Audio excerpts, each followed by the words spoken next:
Habemus papam y para muchos todo está listo, ya el mundo cambió, pero ¿es así? Hoy Javier Martínez prepara dos temas muy importantes como el poder blando, el soft power, y la idea del marxismo. Esto es muy importante porque muchos analistas hablan del marxismo, pero se les olvidan muchas cosas hoy a profundidad.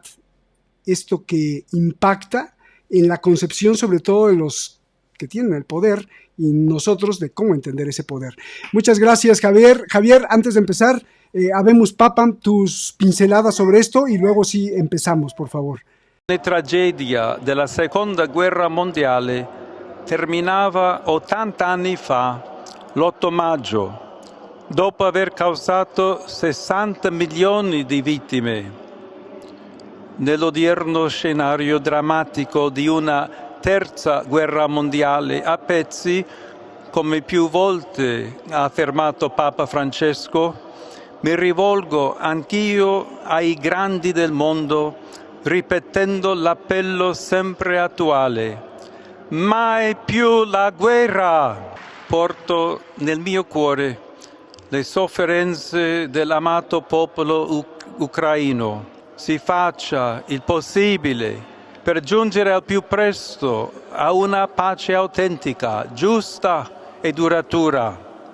Siano liberati tutti i prigionieri e i bambini possano tornare alle proprie famiglie.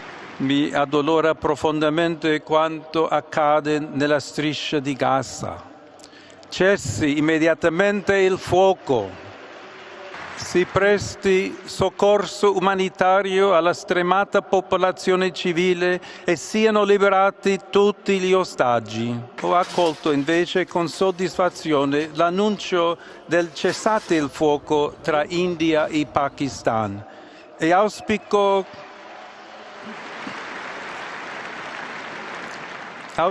che attraverso i prossimi negoziati si possa presto giungere a un accordo durevole.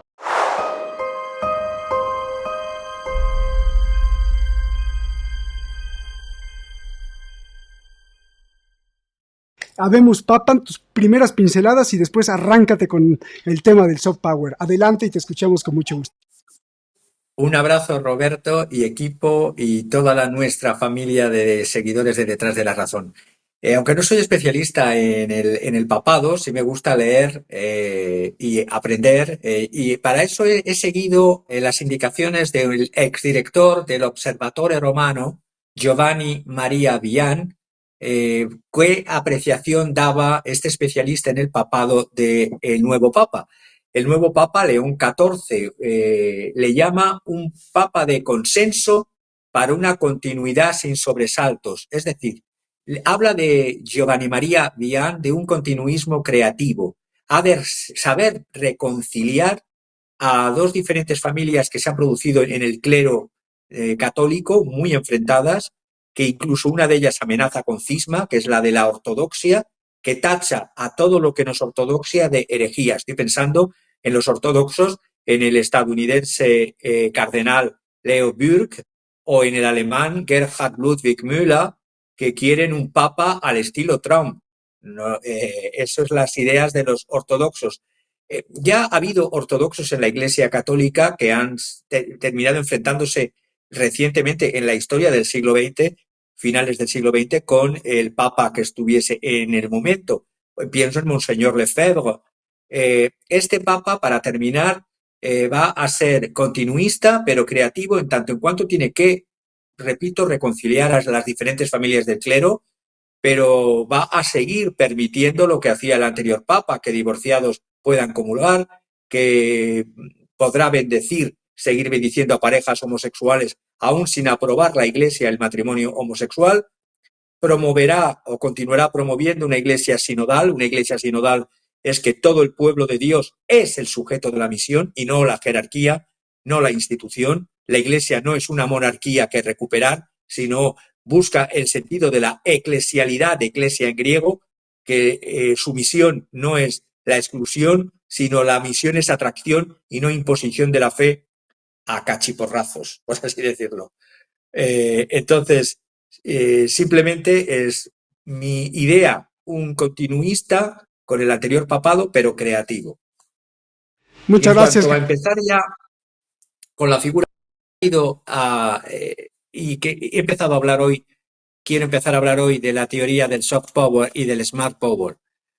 Pues porque esta misma semana ha fallecido, he sabido del obituario a través de una de publicaciones que sigo de la Harvard Kennedy School, ha fallecido Joseph Nye, Joseph Samuel Nye Jr., que conocido como Joe Nye, era profesor de Harvard, del creador de la llamada teoría del soft power, teoría del poder blando, y arquitecto en las relaciones internacionales, y aquí hablamos de geopolítica y de relaciones internacionales, que falleció esta semana a los 88 años. Las ideas de Nye transformaron la forma en la que entendemos el poder, el liderazgo, y bajo su dirección contribuyó a guiar a su país, a los Estados Unidos de Norteamérica, a los Estados Unidos, mejor dicho, en momentos críticos, difíciles, y ayudó a transformar la escuela Kennedy de Harvard. Fue un geopolitólogo, profesor, repito, de Estados Unidos, cofundador junto a Robert Keohane de la teoría mal llamada del neoliberalismo de las relaciones internacionales, porque el propio Nye no se consideraba neoliberal en el sentido de la teoría o corriente económica asociada a Milton Friedman y los neoliberales. Desarrolló, por lo tanto, en el libro Poder e Interdependencia en el año 74, 71, 74, no recuerdo bien, en la Escuela de Gobierno John Fitzgerald Kennedy. Fue miembro de la Comisión Trilateral, por lo tanto, aunque lo negase, sí promovió el neoliberalismo en cuanto a política internacional. La Comisión Trilateral, que sepáis, fue fundada en el año 73 a iniciativa de David Rockefeller, cuando era miembro del Chase Manhattan Bank y exmiembro del Council of Foreign Relations, y también fue miembro Rockefeller del grupo Bilderberg, es decir, lo más granadito de las políticas neoliberales, sí o sí. La Comisión Trilateral, yo he tenido el gusto en mi carrera profesional en conocer a uno de los miembros españoles de la Comisión Trilateral, Jaime Carvajal, por temas profesionales, Jaime Carvajal, Jaime Fernando de Carvajal y de Urquijo, marqués de Isasi, marqués consorte de Hoyos, bla, bla, bla. Ha sido una persona que le conocí en tema bancario a través de su puesto en el Dresdner Bank y en una sociedad Advent Capital, en la cual participaba o era miembro de la sociedad donde yo trabajaba, una de las empresas financieras donde yo he trabajado. ¿Qué es esto de frente al concepto de poder duro? ¿Qué es esto del hard power y del soft power? El hard power es el poder nacional radicado en los medios militares y en los medios económicos. Es decir, es una forma de poder a menudo basada, o siempre basada, no a menudo, en la coerción, cuando no en la agresión. Esto es lo que tenemos ahora más o menos con el Trump 2.0, el hard power. El soft power, la soft power theory, la teoría del poder blando, pertenece también a la escuela realista de la teoría de las relaciones internacionales, pero en vez de basarlo en la fuerza, en lo militar, en la agresión, en la coerción, se refiere a ese poder basado y ejercido a través de la diplomacia, de la cultura y de la historia. El poder lo concibe ligado a la posesión de ciertos recursos tangibles, por supuesto, la población, el territorio, los recursos naturales, la fuerza económica y la fuerza militar, pero Joe Nye o Joseph Nye, frente al poder duro que implica la capacidad de usar palos y zanahorias, carrots and sticks, de poder económico y poder militar para que otros acaten la voluntad de los Estados Unidos, aquí las zanahorias equivalen a incentivos en el poder duro, como la reducción de las barreras comerciales o imposición de barreras comerciales, la oferta de alianzas o promesas de protección militar. Y en cambio los palos son las amenazas que ya hemos visto en las diplomacias coercitivas, es el uso de la persuasión contundente en la teoría de la disuasión.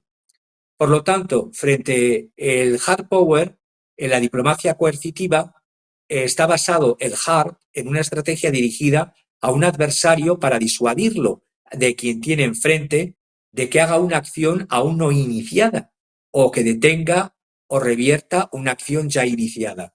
La teoría de la disuasión es la teoría que, en un ejemplo, la destrucción mutua asegurada basada en la doctrina nuclear que existió en los años 70, 80, incluso 90, hasta la caída de la Unión Soviética, era una teoría de la disuasión, era una forma de diplomacia coercitiva.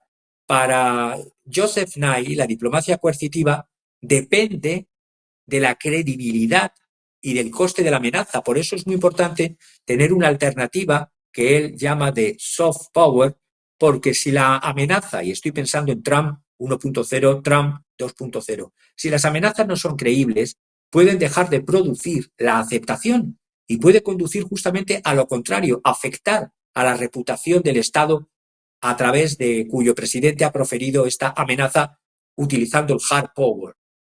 Las amenazas son costosas cuando fallan. El concepto de disuasión o de mantenimiento del poder militar con el propósito de un ataque desalentador es lo que criticaba la teoría del soft power, del poder blando. Hay una amenaza de intervención militar, eso también es poder coercitivo, diplomacia coercitiva. Hay una implementación de sanciones económicas, eso es también hard power. Alianzas militares disuasorias.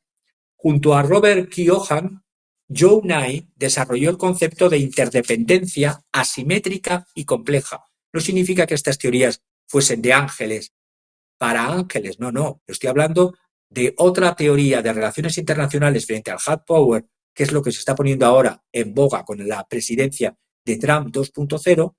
Existía esta otra teoría, la de Joe Nye, de soft power basado en la diplomacia y sobre todo en los conceptos de interdependencia asimétrica y compleja.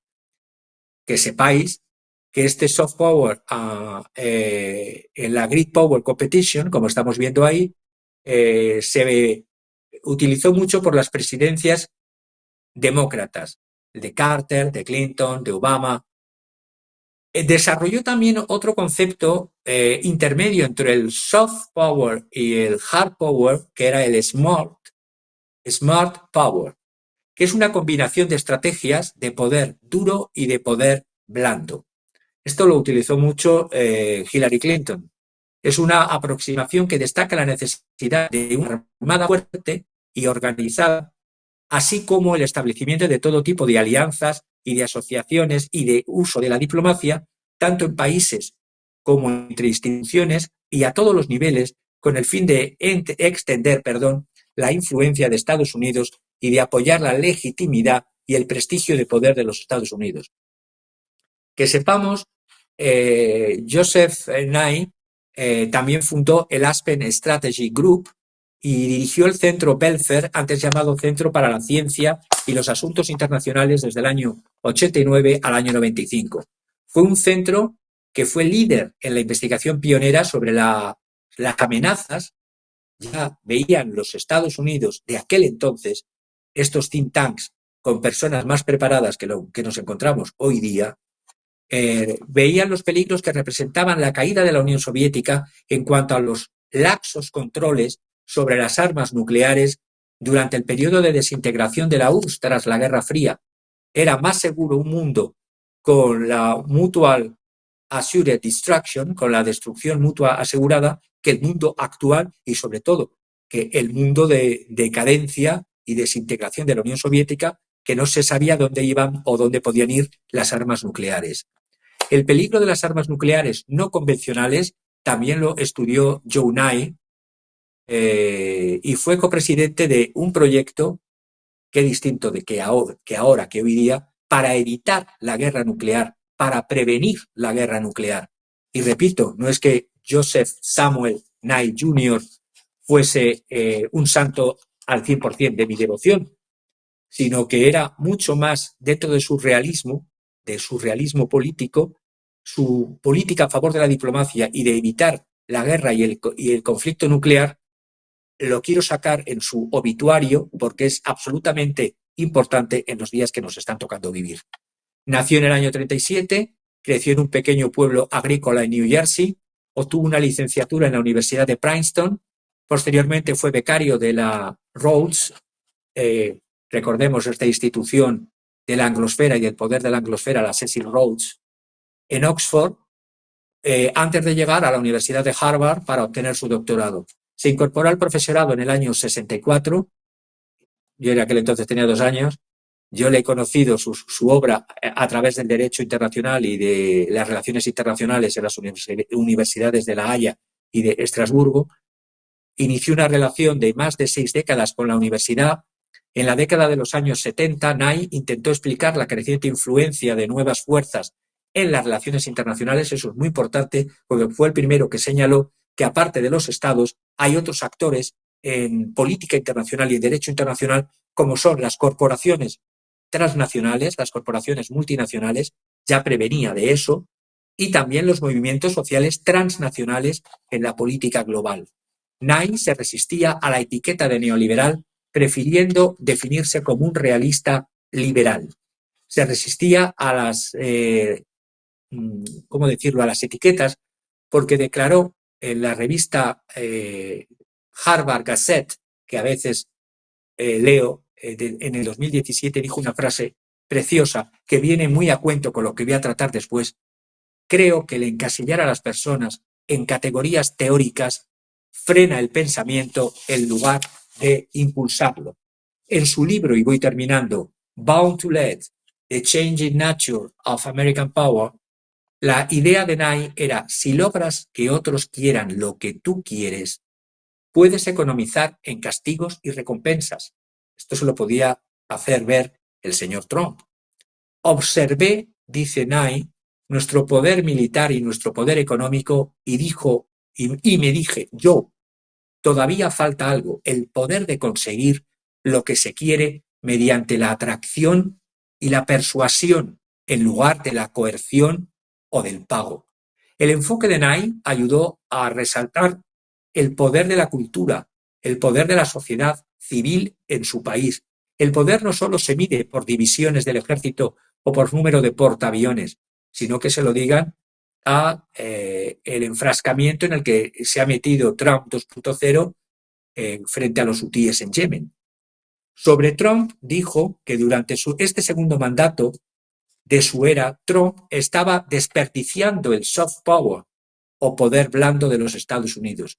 En una intervención en Policycast del mes de abril, es decir, poco antes de su muerte que se ha producido en esta misma semana, el 8 de abril, dijo lo siguiente y termino. Al asumir el cargo, lo primero que dijo es que le quitará Groenlandia a un aliado de la OTAN, pase lo que pase, y también que recuperará el canal de Panamá, lo cual le está reavivando las sospechas de estados latinoamericanos sobre el imperialismo de Estados Unidos.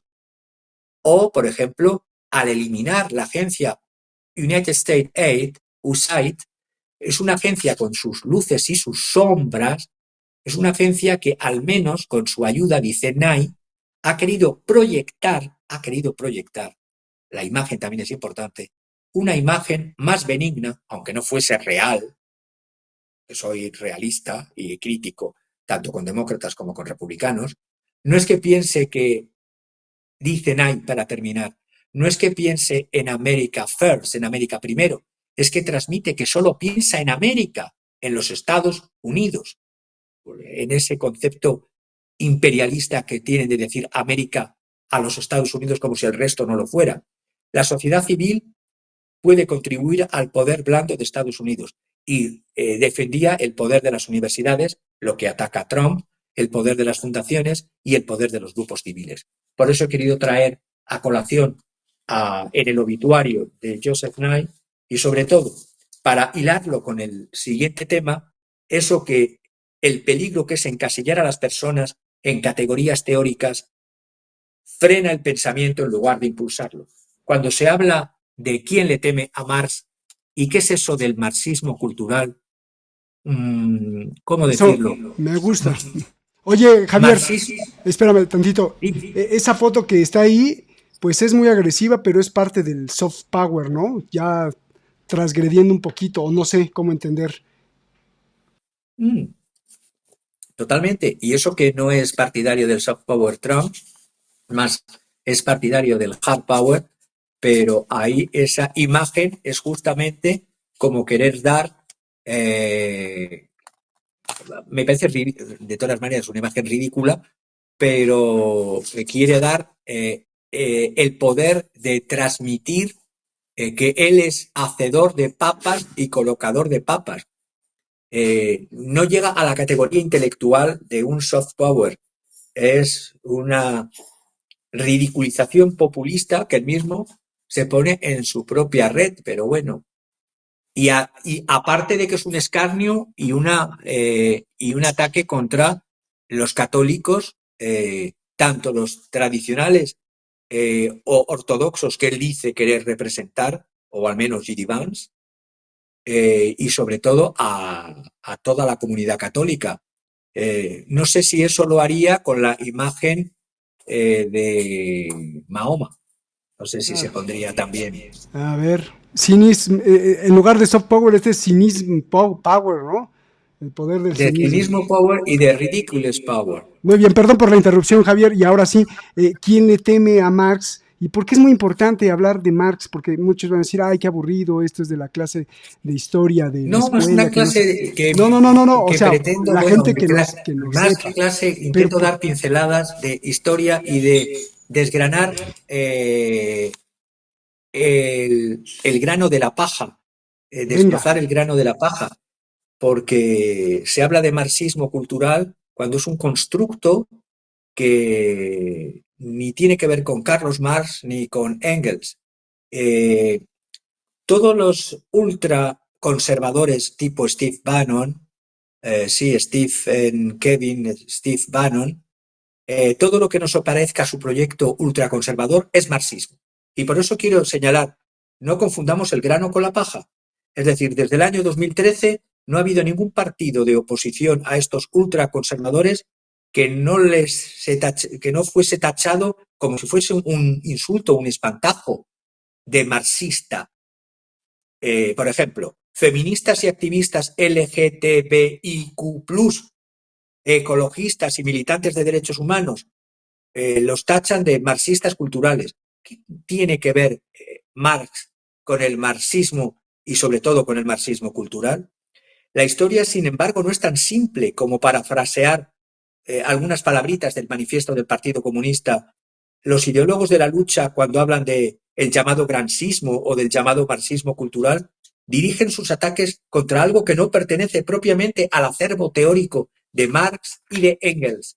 Carlos Marx, que sepamos, y dicho por él mismo, no se consideraba marxiano ni marxista. Y cuando digo marxiano, no quería imponer un método como tal, y marxista, por supuesto, no utilización de ese término. Estos términos, el término marxista y marxiano, Marxian and Marxist, ingresaron en el vocabulario político por voluntad de sus adversarios en Alemania alrededor de 1850, es decir, a principios de mediados del siglo XIX, hace 2 siglos. Y luego, a partir de 1864, se difundieron en la Asociación Internacional de los Trabajadores. Cuando los partidarios de sus ideas adoptaron el término marxismo en el año 1882, Marx categóricamente lo rechazó terminantemente. Más tarde, que sepamos, Marx muere en 1883, hace ya 142 años. Más tarde, Engels admitió el uso del término marxist o marxistas y marxismo en Inglaterra al imprimir la frase, lo dijo Engels, the so-called Marxist, el así denominado marxismo. La palabra se afianzó durante el periodo de vigencia de la llamada Segunda Internacional, que fue creada en el 1889. Desde entonces el término ha sido reivindicado por personas que se adhieren a corrientes políticas no solo contrarias, sino incluso enfrentadas. ¿Hay un núcleo común o un mínimo marxista? A ver, vamos a empezar a este desbrozamiento de grano y paja. Karl Marx nació en una época de revoluciones, según la expresión del historiador Eric Hobsbawm. En el siglo XVIII ya estuvo marcado sobre todo por la Revolución Francesa, aparte de la Revolución de Independencia o Revolución Americana de los Estados Unidos.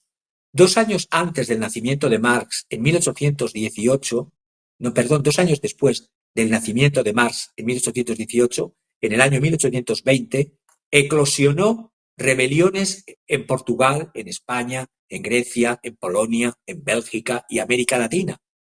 Todos los movimientos eran en contra de la política del absolutismo y del antiguo régimen, que no estaba dividido en clases sociales, sino en estamentos, y eran monarcas que se consideraban de derecho divino, monarquía de absolutista.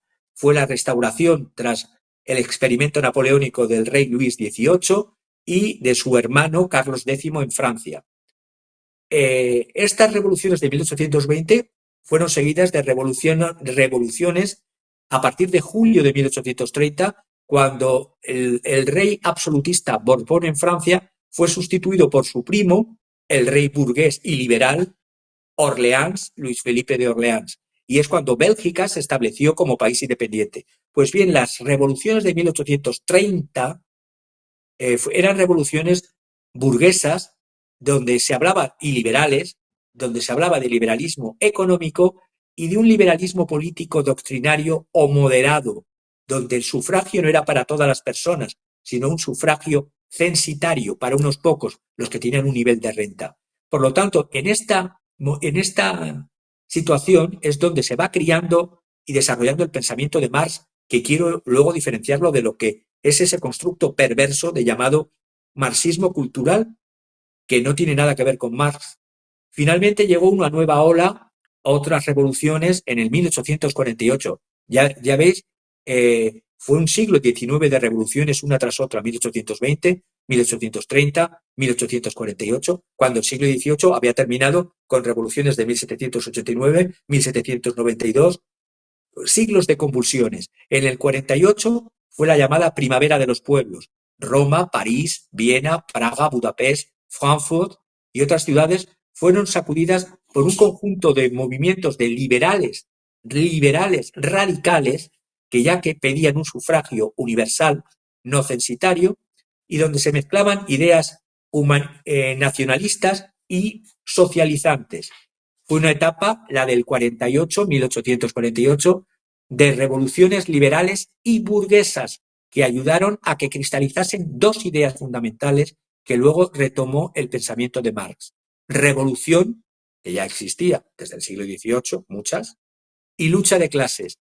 Estas revoluciones fueron burguesas porque su dirección política, por sus límites teóricos y por sus logros, hablaban de liberté, égalité, pero no de fraternité. Liberté en cuanto a libertades y derechos civiles y políticos, égalité, igualdad meramente formal en el papel, no real, y de la fraternité se olvidaron. Es verdad que movilizaron a eso que se llamaba en historia el tiers-état, el tercer estado, que estaba compuesto en su mayoría por elementos del pueblo, y difundieron un lenguaje, estas revoluciones burguesas, aparentemente universal. Se quedaron en el mero ámbito de los espacios nacionales, en Europa y en Latinoamérica, y regímenes que no tenían una participación popular real. Como ha señalado el historiador francés Albert Soboul, la llamada multitud de París, la multitud parisiense que hizo la revolución de 1848, no constituía una clase en el concepto sociológico del término. Eran artesanos, pequeños comerciantes, vendedores ambulantes, desempleados y excepcionalmente obreros. A fin de cuentas, eran los llamados sans-culottes. En francés, un sans-culotte, los culottes eran las medias de seda transparentes que llevaban los nobles con un pantalón corto, y estos eran los sans-culottes. Estos tenían el pantalón, como lo conocemos hoy día, hasta el tobillo, no tenían las medias de la aristocracia, llevaban pantalones, camisa y una chaqueta corta, parecida a las americanas que llevamos hoy día, que se llamaban la carmañola, que de ahí surgió una canción, la carmañola. Se oponían de manera radical esta multitud, que no era clase, a todos los grandes de la nobleza y los ennoblecidos burgueses. No cuestionaban la propiedad, no tenían un programa, hacían un uso de la violencia no siempre vertical, es decir, de abajo arriba, sino a veces también de un lado contra otro, artesanos contra comerciantes, vendedores contra desempleados, obreros contra pequeños comerciantes. Lo que les movía no cuestionaban la propiedad, no tenían un programa, y lo que les movía era el odio hacia esa situación de desclasados o de olvidados en el proceso revolucionario de conquistas de derechos burgueses. Hasta el conservador y el historiador conservador François Furet argumentó que lo que los mantenía unidos en estas revoluciones del 1830-1848 era una mentalidad, en el concepto francés de mentalité, que es un estado de espíritu, un état d'esprit, es un conjunto de creencias, de hábitos, de disposiciones psicológicas, más que de pertenecer a una forma común de inserción en el proceso productivo. No eran, por lo tanto, tenían la mentalidad del excluido, que sustituye, por lo tanto, la lucha por reformas dentro del régimen y se adaptan, olvidan la revolución, buscan la venganza o la obtención de la consideración dentro del régimen. Esto no era socialismo, todas estas revoluciones. El socialismo requiere organización, un partido, un programa y una clase. Y es aquí donde Karl Marx, que no se consideraba marxista ni marxiano, es aquí donde aparece el concepto de Marx. Al contrario de lo que imaginan los que se llaman antimarxistas culturales, las ideas heredadas por los socialistas tuvieron su origen en el mismo contexto que las revoluciones liberales y que las revoluciones nacionalistas. No siempre en su conjunto, las luchas de las clases trabajadoras, la conquista del poder del Estado, no la conquista de las conciencias ni de los pequeños poderes dispersos. El núcleo de crítica de Marx no concierne a la cultura, sino a la economía política. Aún así le preocupaban las distintas formas de dominación. Es decir, su objetivo era derrocar un orden burgués altamente injusto y excluyente. Marx inició su obra combatiendo a los filósofos metafísicos que separaban el sujeto del objeto. El sujeto, para Marx, era ser social y había una relación dialéctica entre los sujetos. Y hay que recuperar, por muchos de los que se dicen marxistas que no han leído jamás a Marx, hay que rescatar a Marx de estos marxistas, sobre todo los marxistas culturales, porque no han leído obras de Marx tan importantes como la tesis sobre Feuerbach, donde hacen esta teoría de la práctica, esta no separación del sujeto del objeto, y sobre todo, muchos que en la historia se han declarado marxistas no conocían obras fundamentales de la obra de Marx, y voy a poner dos casos. Por ejemplo, se hizo la revolución de la Unión Soviética, la revolución de Lenin, y no se conocían dos obras de Marx fundamentales, como eran los manuscritos económicos de 1844, manuscritos económico-filosóficos, donde habla del concepto de alienación en Teutoburg y en Fremdung en alemán, y de la ideología alemana de 1845-1846, porque estas dos obras no se publicaron hasta el año 1932 y la Revolución de Octubre fue de 1917. Es decir, se declaraban marxistas sin conocer la obra entera de Marx. Eso es lo que quiero poner también en entredicho, incluso en las revoluciones que se declararon marxistas, incluso. El propio Marx se acercó a muchos, criticó a socialistas que él llamaba utópicos, pero se acercó a otros socialistas anteriores o coetáneos a él, como por ejemplo no simpatizaba con el anarquista Pierre-Joseph Proudhon, pero en cambio sí con Louis Auguste Blanqui. Habría que leer, por ejemplo, la obra de Blanqui, y aquí la tengo, que hoy día es desconocida, Blanqui y el blanquismo, y que no tiene que ver con nada con Marx y el marxismo, pero influyó en el pensamiento de Marx, la obra de Blanqui y el blanquismo, de Bernstein. Pero hoy día en las universidades se habla mucho de wokismo, mucho de marxismo cultural, pero no se conoce ni el pensamiento de Marx, ni el pensamiento de Engels, ni quienes influyeron en el propio pensamiento de Marx. Porque ya digo, recibió influencias de Blanqui, de Luis Augusto Blanqui, que era heredero de los jacobinos, el más fiel seguidor de los jacobinos fue aquel que dijo la frase: seamos realistas, pidamos lo imposible para conseguir cosas. También Marx inició sus estudios con los clásicos en economía liberales Adam Smith y David Ricardo, aprendió la teoría del valor-trabajo, le debe mucho también al economista francés François Quesnay, que es de la teoría de los fisiócratas, que elaboró el llamado cuadro económico, tableau économique, que es un esquema de reproducción de la economía, un modelo de flujos de riqueza entre las distintas clases sociales. El desarrollo del marxismo está vinculado a la comprensión y a la crítica del pensamiento liberal de su tiempo. Es una prolongación y una superación del pensamiento liberal de su tiempo. Karl Kautsky y Vladimir Lenin, que ahí está, escribieron que el marxismo tenía tres fuentes: la economía política inglesa, la filosofía crítica alemana y el socialismo utópico francés. Pues bien, hay que añadirlo, a pesar de que esto lo dijo Lenin, a otros autores. Marx también conoció a fisiócratas franceses, como he dicho, François Quesnay y Vincent de Gournay, que fue este Vincent de Gournay fue quien hizo ese lema de laissez faire, laissez passer, le monde va de lui-même. Dejen hacer, dejen pasar, que el mundo marcha por sí mismo, que es el lema de los ultraliberales. La historia obliga a completar este esquema no solamente con los fisiócratas que he dicho, sino también con la filosofía clásica alemana, un modelo de revolución, y con la idea de lucha de clases que no es de Marx. Marx en su origen la tomó de historiadores liberales, y esto lo desconoce también la gente. El concepto de lucha de clases ya estaba presente, por ejemplo, en escritores franceses del siglo XVIII.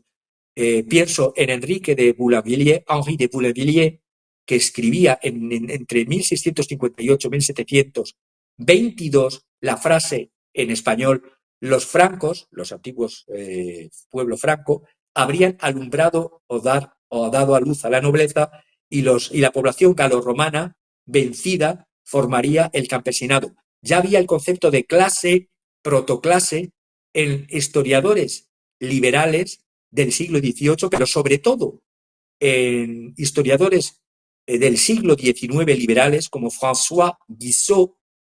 Fue el que Marx tomó el concepto de lucha de clases de François Guizot en su Historia General de la Civilización en Europa, o de otros autores franceses como Auguste Mignet, que es también de 1800, del siglo XIX.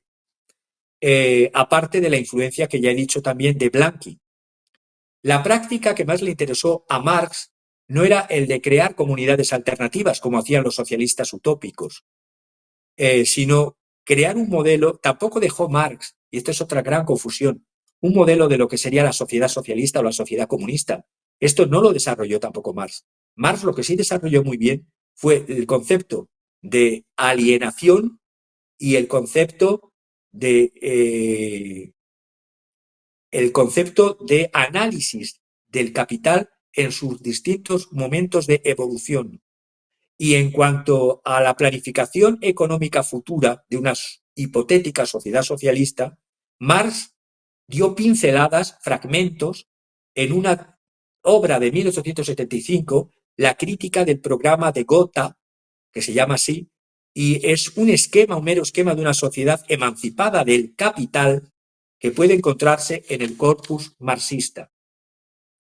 La crítica esta del programa de Gotha, bueno, y tengo que decir, a mi querido Voltaire también influyó en Marx en cuanto a su concepto de clases, porque ya Voltaire, en su diccionario filosófico, cuando utiliza el término igualdad, égalité, habla de las clases de la siguiente manera. Permitirme, no por prurito, sino porque lo cito y luego lo traduzco rápidamente, lo que dice Voltaire en su párrafo égalité, igualdad. Il est impossible dans notre malheureux globe que les hommes vivant en société ne soient pas divisés en deux classes, l'une de riches qui commande, l'autre de pauvres qui servent. Et ces deux se subdivisent en mille, et ces mille ont encore de nuances différentes. Dice Voltaire, es imposible en nuestro desgraciado globo, en nuestro desgraciado mundo, que los hombres que viven en sociedad no estén divididos en dos clases, una la de los ricos que mandan, otra la de los pobres que sirven, y estos dos se subdividen en miles, y estos miles todavía tienen matices diferentes. Pues bien, el concepto que decía de pinceladas de lo que sería una sociedad socialista, que lo hace Marx en el programa, crítica del programa del Partido Socialdemócrata Alemán en Gotha de 1875, aquí Marx distinguió distintas fases hasta lo que podría llegarse a una futura e hipotética sociedad comunista, pero son pinceladas que brotan de una sociedad capitalista después de un largo y doloroso alumbramiento y de una fase en la cual la toma del propio Evangelio, de los Hechos de los Apóstoles, párrafo 4, 32, 35, de ahí se inspira esa frase Marx de cada cual según sus capacidades, a cada cual según sus necesidades. Por lo tanto, no es un igualitarismo a ultranza, no. Es una lectura de los marxistas mala del propio Marx, de cada cual según sus capacidades, a cada cual según sus necesidades.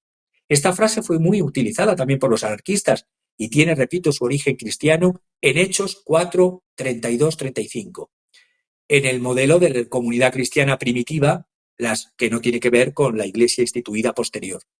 En una etapa de madurez ya Marx, en los años 1830-1840, se difundieron ideas inspiradas en otros autores franceses como era Louis Blanc y Étienne Cabet, que tuvieron resonancia porque habían creado en París una organización de revolucionarios alemanes formada por sastres, relojeros, artesanos e intelectuales que militaban con Friedrich Engels en la llamada Bund der Gerechten, la Liga de los Justos. Esto era en el año 1836 en París. Esta liga era la sucesora de la Liga de los Proscritos, también en París, del año 1834, y dio origen después del 36, en 1847, a la llamada Liga de los Comunistas en Londres, y es donde ahí hizo un panfleto que no es un texto, por así decirlo. El manifiesto del Partido Comunista es un texto elaborado para un manifiesto de una liga, de un grupo, la Liga de los Comunistas, pero no es una obra académica, por así decirlo, de Marx. Como demostró Marx, los empresarios no extraen el plusvalor a los trabajadores porque les paguen menos de lo que sería justo. Muchas veces pagan por debajo del valor o por encima del valor.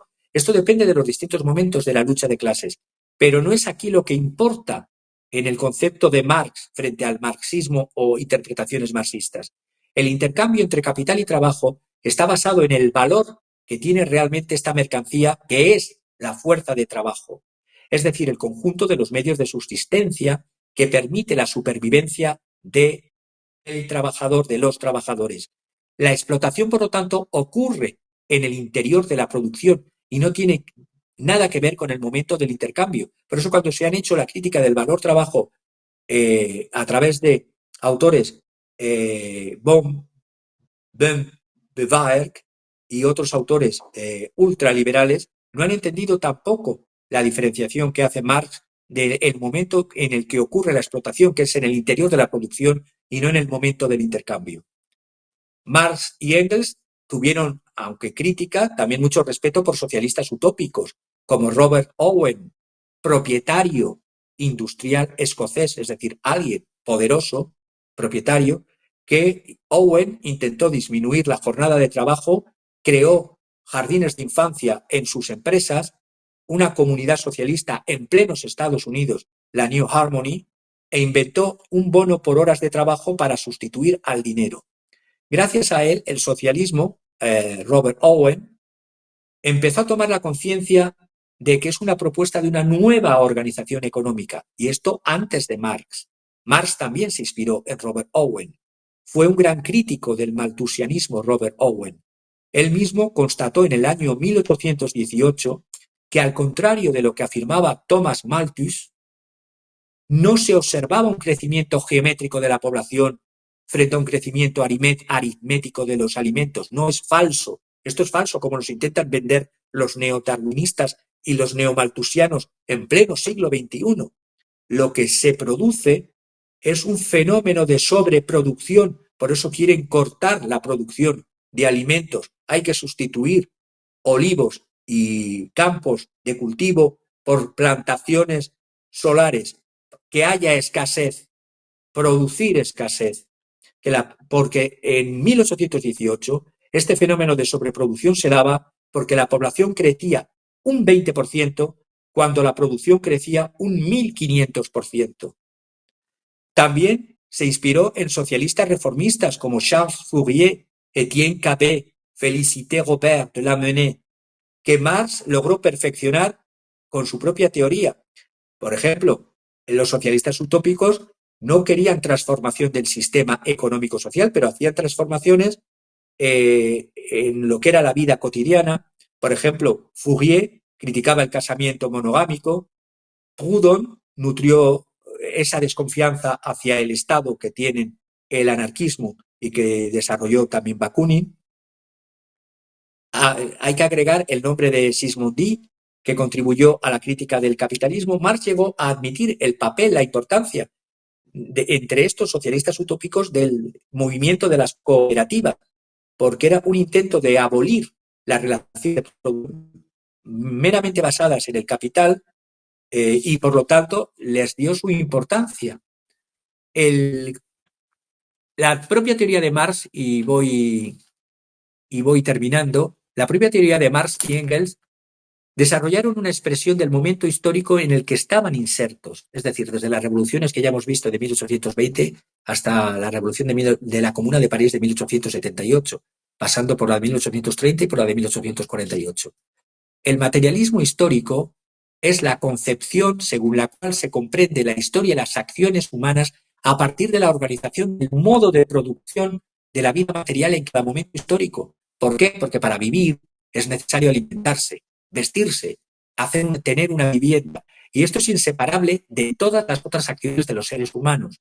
Por lo tanto, esto no significa que Marx y Engels, con este materialismo histórico, descuidasen las ideas, las categorías, porque consideraba, como hizo en una carta de 1846, escribió que los seres humanos, estas categorías, es decir, la expresión abstracta, ideal de las relaciones sociales, Marx no redujo la idea a la materia.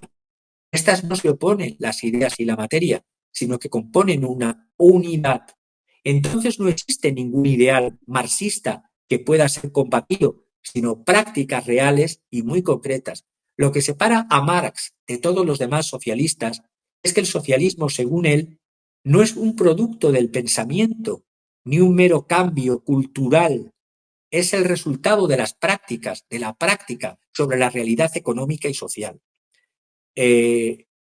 Cuando hablaba de Blanqui, Marx no triunfó como tal, fue perseguido y expulsado de muchos países y vivió sus últimos años en Inglaterra, en Londres, encerrado, escribiendo su obra cumbre, El Capital, que muy pocos han leído o casi nadie ha leído y muy pocos han comprendido.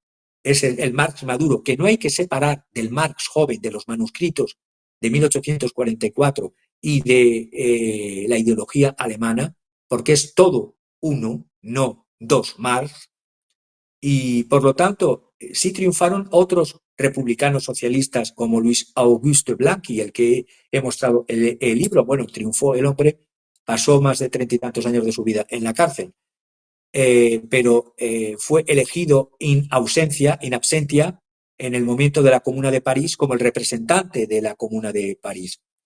Iría terminando también diciendo que ha habido y se han llamado marxistas corrientes tan dispares como la leninista, la de Rosa Luxemburgo, la de Antonio Gramsci, el heredero ortodoxo de los escritos de Marx y Engels, Kautsky, Lenin, Rosa Luxemburgo, Gramsci, perdón, y luego seres tan dispares como Trotsky y Stalin. Y todos se declaraban marxistas, y repito, el primero que negó el adjetivo a aplicárselo a él mismo fue el propio Marx. Después de la derrota de las revoluciones europeas en Alemania, es decir, la República de los Consejos de Baviera, los espartaquistas en Berlín, donde fueron asesinados Rosa Luxemburgo y Karl Liebknecht, y las derrotas en Finlandia, Italia, Hungría, Polonia, las preocupaciones teóricas de la nueva generación de marxistas cambió. Se empezaron a volcar por temas de cultura, de filosofía, de arte. Se fueron separando, apartando de la militancia del partido y se refugiaron en instituciones académicas, se separaron del movimiento obrero y dejaron en un segundo plano lo que había hecho la generación anterior. Pero incluso entonces no nació ese constructo obstuso llamado de marxismo cultural, porque este alejamiento de las razones políticas no descuidaron por así decirlo, la teoría. No es que Marx y Engels no se preocupasen por el arte tampoco. Trotsky escribió Literatura y Revolución, Lenin escribió Cuadernos Filosóficos. La mayoría, por ejemplo, leían a Clausewitz como Rosa Luxemburgo, pero incluso los marxistas occidentales como Teodoro Adorno no teorizaban las transformaciones de la música sin hablar al mismo tiempo de la producción en masa de las radios. Quiero traer aquí a colación a otro declarado marxista que sí entendió bastante bien también el pensamiento de Marx, como es el estadounidense Harry Braverman. Él teorizó sobre el desempleo, la tercerización, las transformaciones del mercado de trabajo en el siglo XX en su obra Trabajo y capital monopolista, la degradación del trabajo en el siglo XX. Pero ninguno de estos autores abandonó a la clase obrera, a la clase trabajadora, para fomentar esa especie de manipulación que es el marxismo cultural. El marxismo cultural, el identitarismo, no es una forma de marxismo. El marxismo toma de muchos autores, incluso liberales anteriores, como lucha de clases, como alienación, como superación del proceso productivo basados meramente en el capital. Eso es el pensamiento de Marx. Pero el identitarismo, del cual los contrarios llaman marxismo cultural, es una división social en identidades. Es el pensamiento ibseísta individualista de las identidades sociales basadas en género, en raza y en identidad sexual. Y muchos de estos son más cercanos al pensamiento ultraliberal o neoliberal que al pensamiento de Marx, porque ni de la misma manera que no existe marxismo en Marx, el marxismo cultural es un invento de quienes lo critican. Las caricaturas del pensamiento de los otros existen porque existen estas teorías para desvirtuar lo que es el pensamiento. Una mujer no es una persona por sí en la encarnación de la ideología de género. El wokismo y el identitarismo no tienen que ver con el marxismo y, por lo tanto, flaco favor hacen al pensamiento de Marx y de Engels hablar de marxismo cultural. Hay muchos cambios en esta sociedad de hoy día del siglo XXI, pero lo que permanece inalterable es el modo, y cada vez más fuerte, el modo de producción basado en la explotación del capital con C mayúscula o con K, como lo escribía Marx en alemán. La financiarización no abolió la importancia del valor en el proceso productivo. Y todo esto en el que se niega la existencia de la lucha de clases y sí, en cambio, las políticas identitarias, para mí es gatopardismo. ¿Qué quiero decir con es gatopardismo? Pues que todo parezca que se mueve, que se hable mucho del identitarismo, pero no se transformen los modelos de dominación económica productiva que tenemos hasta ahora, basados en la explotación del gran capital al resto de clases de la sociedad. Y cuando queráis vemos el cuadro. Magistral, magistral. Y habría que agradecer mucho porque muchos marxistas, que se dicen marxistas, que son a veces recalcitrantes incluso, pues ven con menosprecio a Hegel, pero yo creo que Hegel tendría que guardar un lugar sagrado en la teoría marxista, porque ya desde Hegel veíamos el intento por romper en dos esa concepción de que había que separar el sujeto del objeto, y es una dicotomía que la traían pues desde los griegos, y empieza ahí a Hegel a esbozar el entendimiento de que sujeto y objeto, digamos sujeto, la persona, y el objeto, lo que vemos ahí, que digo, muy a grosso modo, de que pues no estamos separados, sino que obedecemos a una dialéctica en donde los dos estamos insertos en un movimiento interminable que le llama espíritu y que avanza dialécticamente con la conciencia. Hegel lo toma y dice, no, hay que separarlo completamente. A quien, digo Hegel, Marx, pero también otro de los que donde bebe Marx es Freud, porque Freud se da cuenta que ese objeto al que le echamos la culpa, pues no es más que también esta dialéctica que tenemos en el sujeto, que siempre se describió desde antes de Hegel como pues el que piensa, pues somos parte de lo mismo, porque un mundo no puede existir sin sujeto y un sujeto no puede existir sin mundo. Para los que se dicen marxistas, no pueden perder de vista que entonces el capitalismo sería parte también de esa sincronía y dinámica entre el sujeto y el objeto, y que no sería algo allá aparte, sino que también emerge de la concepción de que el sujeto y el objeto no están separados, y solamente así podríamos avanzar en la teoría marxista. Yo creo que lo que hiciste es muy prudente, porque justamente el día de hoy muchos ven con abominación, repudio a Marx, y pues no tiene nada que ver, porque ese repudio, pues porque en primer lugar no le entendieron y no leyeron. Perdón, Javier, te escucho. Permíteme, para terminar, que recomiende un libro de un profesor recientemente publicado. Es un librito es muy sucinto, tiene escasamente 110 páginas. Se llama Un gigante entre pigmeos, rescatar a Marx de los marxistas, del autor de la Universidad de Vigo es Juan Hermida. Es Un gigante entre pigmeos, simplemente intenta rescatar a Marx de los marxistas porque pretende ser una aproximación a la trayectoria vital y al pensamiento de Carlos Marx desde los valores compartidos de la razón moderna, la libertad política y la justicia social. En el prólogo del libro solo señalo que de entre todas las maneras que hay para aproximarse a la obra de un gran pensador, la más inadecuada es hacerlo de forma militante, esperando encontrar las respuestas a todas las grandes interrogantes que nos intranquilizan en una actitud sanatoria que nos reconforte y calme nuestras necesidades. Este libro es muy interesante porque es lo que, mientras preparaba esta ponencia de esta semana, he coincidido con él en una biblioteca y justamente ha sido como pensamientos paralelos mientras preparaba la ponencia de la que he estado hablando, de separar Marx del marxismo y sobre todo del marxismo cultural.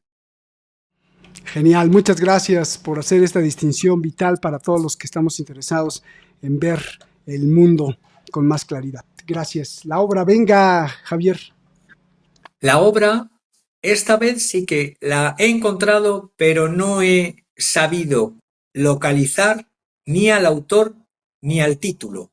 Me voy a permitir llamarlo yo mismo La Esperanza, porque si bien, ya voy a decir, tiene visos de inspirarse en un pintor surrealista belga, René Magritte, que muestra muy bien por lo que vemos de las nubes que se ven, de los personajes individualizados. René Magritte, el surrealista belga, pintaba muy bien o reflejaba muy bien la molestia de la civilización contemporánea, las emociones de miedo y desasosiego que provoca el sistema de vida contemporáneo.